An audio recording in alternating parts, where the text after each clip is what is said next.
affirmation we're going to use this morning for our message is, I feast on the thoughts of abundance.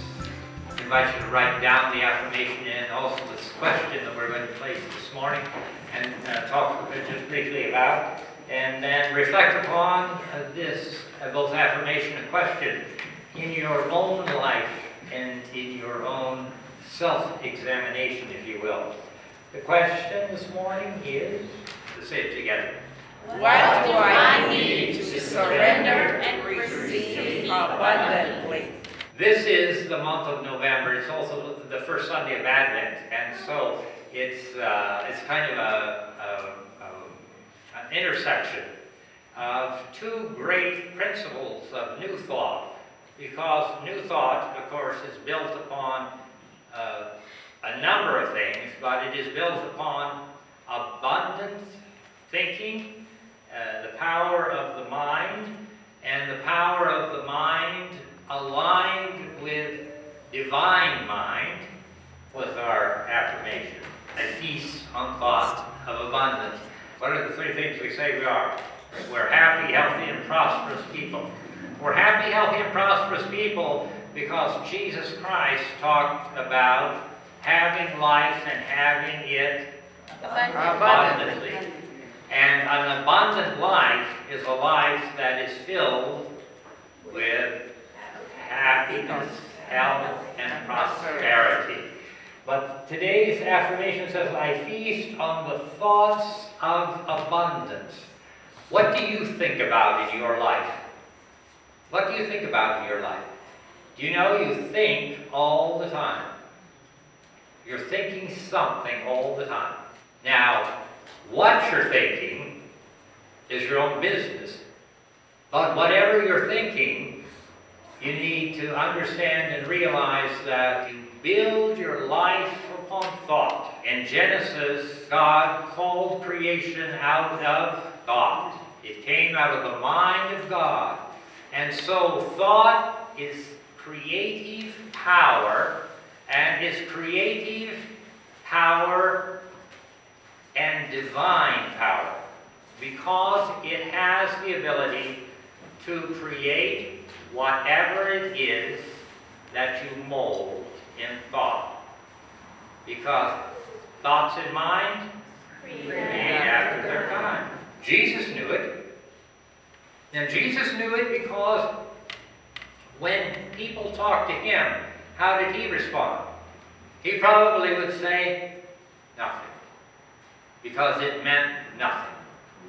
Because what they were saying was creating something that was negative and not in the best interest of themselves, materially or spiritually. Because he operated always with his mind where? Jesus' mind was with the mind of God. And because he had the mind of God, he thought and reacted and responded as who would? God would. And we say, and we've been taught, the tradition teaches us, that he was totally unique in that he was able to do this. And yet, Scripture again tells us that he said all of the things that he did, we could do it more. And Jesus Christ made it clear in the last exhortations to his disciples that he was doing nothing, but the Father was working always. And the Father was working through him. And he told his followers that the Father was working through him because the Father works always, and that it was not him, but the Father coming through him to demonstrate and bring forth that which was true. When Jesus was going to go and have dinner with Matthew, remember what happened? What did they do? What did the disciples do? They said, don't you do that. They rebuked Jesus Christ. He was a tax collector. He was a bad guy. And you don't touch those people. And so what did Jesus do? He went to dinner.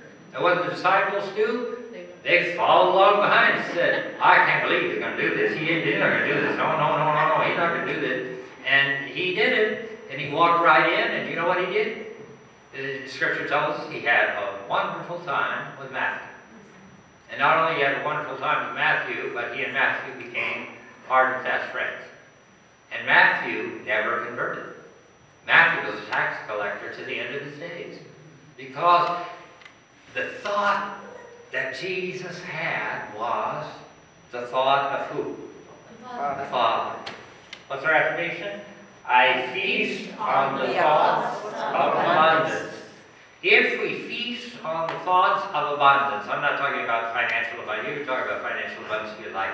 That's fine. A lot of people in New Thought do that a lot. But I'm talking about abundance in every aspect of your life. Abundant health, abundant happiness, abundant joy, in all of it. If we feast upon thoughts of abundance, then our minds are filled with abundant thoughts. How many of you read the paper or listen to the news? And how many of you believe that this is a bad and troubled world? Thoughts in mind create after their kind. Words and thoughts have molding power, so let us carefully be, knowing that we're building our eternity.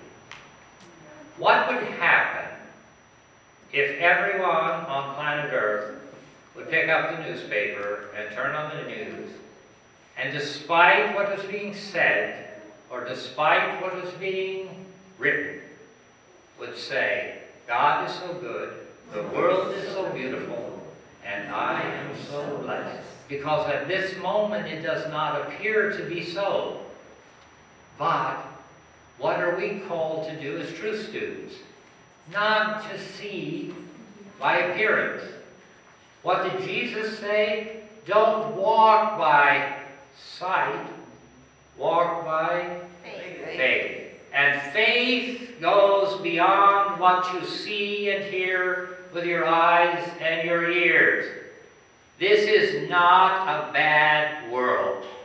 These are not terrible times. These are not insurmountable problems. God did all that he ever intended to do in the book of Genesis. Because when he made what he made what? All that is good. And he said it was good. And never changed. And if you fast forward a couple thousand years to the time of Paul, going from the Old Testament days, what did Paul say? All things work together for good. And what did Paul say also? He said, I have learned in whatever state I find myself to be content. Why? And do you know when he wrote that and when he said that? He was in prison, and he was dying, and he was sick. And I have learned in whatever state I find myself to be content. Because he understood the teaching. And the teaching is to not believe what you see and what you hear, but to know the truth. And the truth will set you free. The question is, what do I need to surrender? What does surrender say? I give up. I give up. I'm going to give up that thought. I'm going to give up the thought. If somebody says I have a disease, I'm going to give up that thought. Now, it may be, it may not be, but I'm going to give up that thought. What happens when you get fired from a job? You get a better job. But when you get fired from a job, if you know the truth, and if you live the teaching, what you do is you say to the person that fired you, thank you so much for all that you've done for me. Thank you so much for the paychecks that I've had. Thank you so much for the opportunities that I've been given in this place. Thank you so much.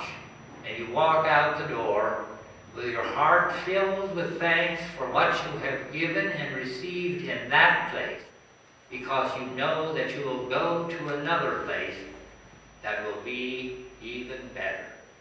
That's what life eternal is about. We think it has to do with just dying at the end. We're not prepared to die at the end, any of us, until we're ready to die to these erroneous, mistaken thoughts and feelings that we have about what's going on around us. And so that question, what I need to surrender? I need to surrender everything,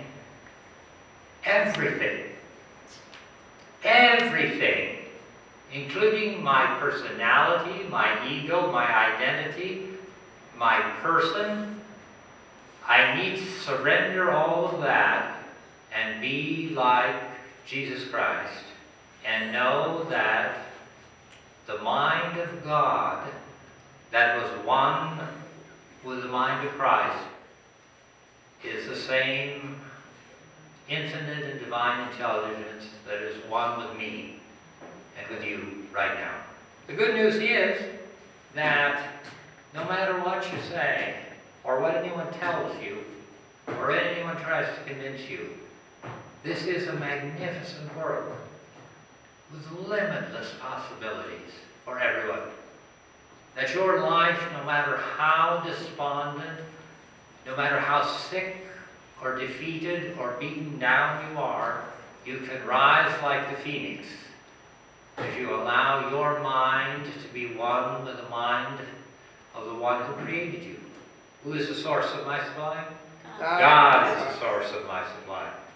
Your paycheck isn't the source of your supply.